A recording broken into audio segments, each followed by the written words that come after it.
नमस्कार प्रणाम। हम आप सबके भाई शैलेश है कि आप सब देख रहे हैं खुशी न्यूज। अभी हम बात करने वाले हैं भोजपुरी के ट्रेंडिंग स्टार के बारे में, यानी कि भोजपुरी के ब्रांड स्टार के बारे में, जिनके गाने सुनकर लोग झूम उठते हैं, जिनका गाना शादी ब्याह में बजता है तो लोग डांस करने पर मजबूर हो जाते हैं, जिनका नाम है नीलकमल सिंह। नीलकमल सिंह के बारे में आज हम बात करने वाले हैं कि नीलकमल सिंह किस जाति से जाने जाते हैं, नीलकमल सिंह कहाँ के रहने वाले हैं, नीलकमल सिंह का कौन कौन गाना हिट रहा, किस गाने से नीलकमल सिंह का पहचान मिला।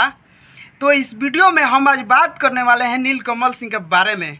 अगर आप सब हमारे चैनल पर नए नए आए हैं तो चैनल को सब्सक्राइब कर लीजिए और वीडियो को लाइक कर दीजिए और वीडियो को अपने दोस्तों में दबाकर शेयर कर दीजिए। जी हाँ दोस्तों, तो नीलकमल सिंह के बारे में बात करेंगे कि नीलकमल सिंह किस जाति से जाने जाते हैं। तो नीलकमल सिंह एक कुशवाहा जाति से जाने जाते हैं, जो कि कोयरी बोला जाता है। नीलकमल सिंह कोयरी जाति से आते हैं। और नीलकमल सिंह के गाना का बात किया जाए तो पगली देखलावे अगरबत्ती, लइका तोहरे के पापा कहता, धौलत तनी कमर राजा जी, ऐसे बहुत सारे तमाम गाना हिट रहा नीलकमल सिंह का। नीलकमल सिंह का घर के बात किया जाए तो नीलकमल सिंह बक्सर के रहने वाले हैं, जो कि बिहार से आते हैं। नीलकमल सिंह ज़्यादा नीलकमल सिंह महाराष्ट्र रहते हैं, मुंबई और पटना रहते हैं।